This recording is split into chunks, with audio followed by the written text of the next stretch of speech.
और से देखते ही रहो तो एक घड़ी ऐसी आएगी कि बूढ़ी स्त्री खो जाएगी और जवान दिखाई पड़ेगी। वो भी एक भीतरी नियम से होता है। हमारी आंख ज्यादा देर तक एक चीज पे स्थिर नहीं रह सकती, बदलाहट चाहती। हम जिस चीज पे स्थिर हो जाते हैं उबने लगते हैं, बदलना चाहते हैं। तो अगर तुम बूढ़ी स्त्री को देखते रहे, एक तो बूढ़ी स्त्री, और फिर देखते रहे, थोड़ी देर में घबरा जाओगे, बेचैन हो जाओगे। तुम्हारी आंखें इधर उधर हटना चाहेंगी, भागना चाहेंगी, बचना चाहेंगी। उसी बचने में अचानक जवान स्त्री प्रकट हो जाएगी और तब तुम चकित होगे कि जब जवान स्त्री दिखाई पड़ेगी तो फिर बूढ़ी दिखाई नहीं पड़ती, क्योंकि अब वे ही लकीरें जवान को बनाने लगी। पश्चिम में एक पूरा मनोविज्ञान इसी आधारशिला पर खड़ा हुआ है, गेस्टाल्ट मनोविज्ञान। ये जो स्त्री है बूढ़ी, ये एक गेस्टाल्ट, एक ढांचा उन्हीं लकीरों का, और वो जो जवान स्त्री है वो दूसरा ढांचा उन्हीं लकीरों का, दूसरा गेस्टाल्ट। मगर एक साथ दो गेस्टाल्ट नहीं देखे जा सकते। एक साथ तो केवल एक ही गेस्टाल्ट, एक ही ढांचा देखा जा सकता है। ठीक ऐसी ही अवस्था भीतर है। एक ढांचा है कर्ता का और एक ढांचा है साक्षी का।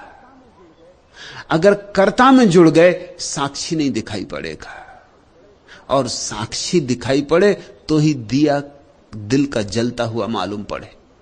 साक्षी चैतन्य ही तो ज्योति है अंतर की। कर्ता ही तो अंधेरा है, कर्ता ही तो धुआं है। तुम कर्ता में खो गए हो जैसे सभी लोग कर्ता में खो गए, लेकिन फिर भी तुम पूछ रहे हो, तुम ही कह दो कि अब ए जाने वफा हम क्या करें, और अभी भी तुम पूछते हो कि क्या करें। वो करने वाला अभी भी पूछ रहा है कि और क्या करूं, लेकिन जब तक तुम कुछ करोगे साक्षी ना हो सकोगे। इसलिए ज्ञानी कहते हैं कुछ करो ना, साक्षी हो जाओ। थोड़ी देर को ना करने में बैठ जाओ। उस ना करने का ही पारिभाषिक नाम ध्यान है। एक घड़ी भर 24 घंटों में बस आंख बंद करके रह जाओ, कुछ ना करो, करो ही मत। कृत्य से सारा संबंध ही तोड़ लो। विचार भी नहीं, वासना भी नहीं, कृत्य भी नहीं, करने की कोई छाया ही नहीं, बस हूं, सिर्फ रह जाओ। शुरू शुरू में अड़चन होगी, क्योंकि जन्मों जन्मों की आदत है कर्ता होने की। कुछ ना कुछ लोग करते ही रहते, खाली नहीं बैठ सकते। अगर कोई करने योग काम ना हो तो गैर करने योग काम करने लगते, मगर करते।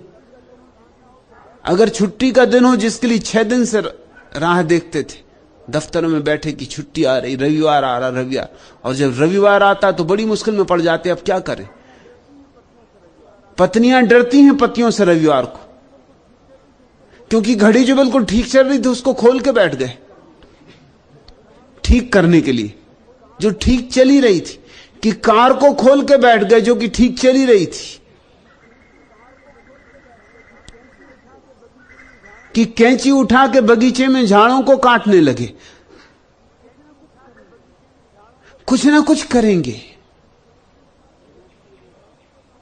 बिना किए नहीं रह सकते। करने की ऐसी पागल आदत हो गई।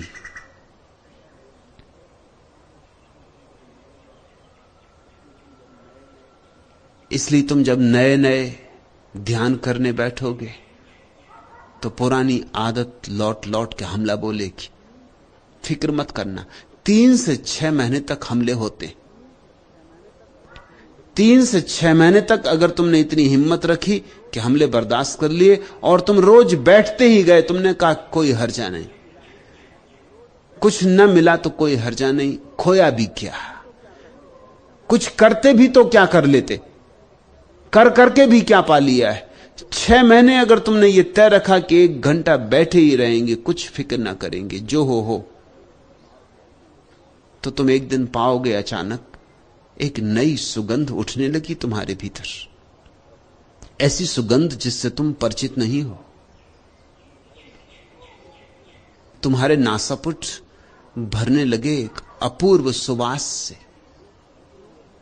सब फूल फीके होने लगेंगे और तुम्हारे भीतर एक किरण जगने लगेगी जिसके सामने सूरज छोटे पड़ जाते, और तुम्हारे भीतर एक शांति का आकाश फैलने लगेगा जिसके सामने ये बड़ा आकाश भी एक छोटा सा आंगन है।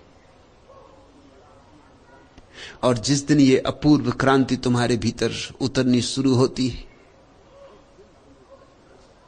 उस दिन तुम्हें पहली बार पता चलता है तुम कौन हो।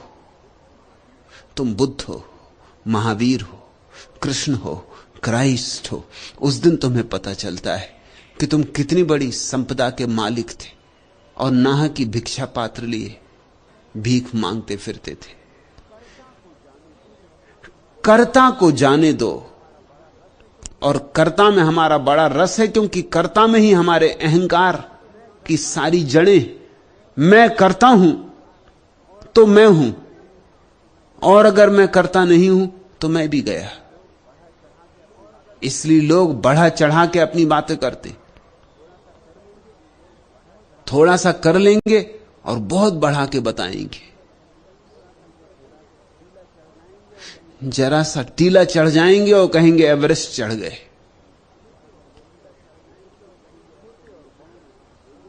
छोटे और बड़ों में कुछ भेद नहीं। एक छोटे बच्चे ने भीतर आके घबरा के अपनी मां को कहा, मां, एक सिंह चला आ रहा है और एकदम दहाड़ के मेरे पीछे दौड़ा। उसकी मां ने कहा कि भरे बाजार में एमजी रोड पर। कहां का सिंह?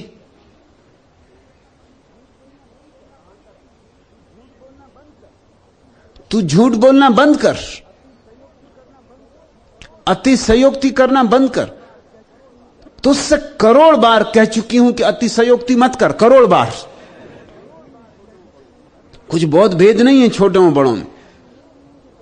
अभी बच्चे की इतनी उम्र भी नहीं कि करोड़ बार कहा हो कि उसने करोड़ बार अतिशयोक्ति की हो। करोड़ बार कह चुकी हूं कि अतिशयोक्ति मत कर, मगर तू मानता ही नहीं। जा ऊपर अपने कमरे में बैठ के भगवान से प्रार्थना कर और क्षमा मांग कि अब झूठ नहीं बोलूंगा, अतिशयोक्ति नहीं करूंगा। लड़का ऊपर गया, थोड़ी देर बाद वापस नीचे आया। मां ने कहा, तूने प्रार्थना की, क्षमा मांगी? उसने कहा, मैंने प्रार्थना की, क्षमा भी मांगी, लेकिन परमात्मा बोला तू फिक्र मत कर। जब मैंने पहली दफे देखा उसे तो मैंने भी यही समझा कि सिंह आ रहा है, हालांकि है कुत्ता। मगर तू ही धोखा खाया ऐसा नहीं, मैं भी धोखा खा गया था। ये जो बच्चा कुत्ते को देख के सिंह की घोषणा कर रहा है, इससे तुम भिन्न समझते हो बूढ़ों की घोषणाएं? बस यही अतिशयोक्ति चलती है। क्यों इतनी अतिशयोक्ति चलती? किसी तरह हम अपने अहंकार को बड़ा करके बताना चाहते। बच्चा ये कह रहा है कि सिंह मेरे पीछे पड़ गया, मेरा बाल नहीं बिगाड़ पाया।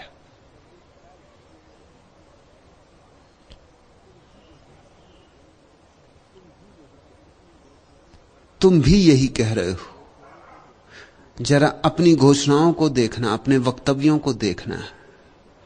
छोटी छोटी बातों को कितना बढ़ा रहे हो, और पीछे कुल खेल एक है कि इस तरह अहंकार भरता है, मैं कुछ खास हूं ऐसी प्रतीति होती।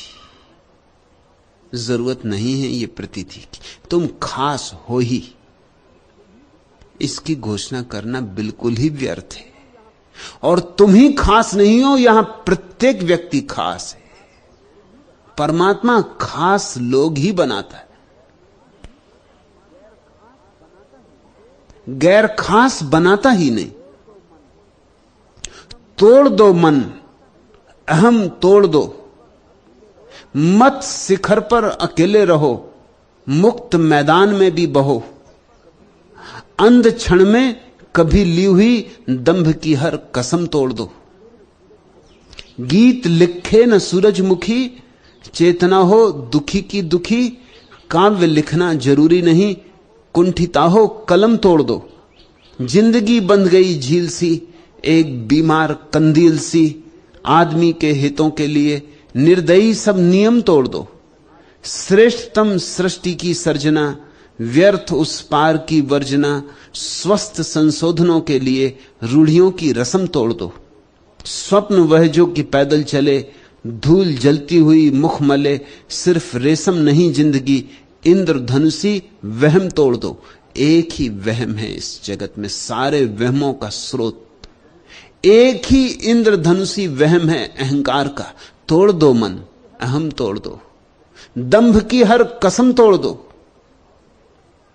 और फिर तुम पाओगे दिया न तो कभी बुझा था न बुझ सकता है। जरा अहंकार का पर्दा हटे और दिया जल रहा है। एक ज़ेन फकीर हुआ बोकुजू, सर्द रात है और एक अतिथि बोकुजू के घर मेहमान हुआ है। अंगीठी जल रही है, लेकिन धीरे धीरे अंगीठी बुझने लगी, राख जम गई, सर्दी बढ़ने लगी। बोकुजू ने उस अतिथि भिक्षु से कहा, भिक्षु जरा अंगीठी में देखो कोई अंगार बची या नहीं। बोकुजू के रास्तों का उस अजनबी भिक्षु को कुछ पता न था। बोकुजू बाहर की अंगीठी की बात ही नहीं कर रहा था, बोकुजू तो भीतर की अंगीठी की बात कर रहा था। वो ये कह रहा था कि जरा भाई भीतर देख, कुछ अंगार बची या नहीं, कि सब राख ही राख हो गया। बड़ी देर से इस अतिथि को देख रहा था, देख रहा होगा परत पे परत, राख पर राख जमी, लेकिन स्वभावतः उस अतिथि ने समझा कि अंगीठी, तो उसने पास में पड़ी एक लकड़ी का टुकड़ा उठाया और अंगूठी में घुमाया, अंगीठी में घुमाया, और फिर कहा कि नहीं, कोई अंगार नहीं, राख ही राख। बोकुजू हंसने लगा। उसने कहा कि नहीं नहीं, अंगार है, अंगार कभी बुझती ही नहीं। अब तो बात और भी जटिल हो गई। उस अतिथि मैंने कहा, अंगार कभी बुझती नहीं, आप क्या बात कर रहे हैं?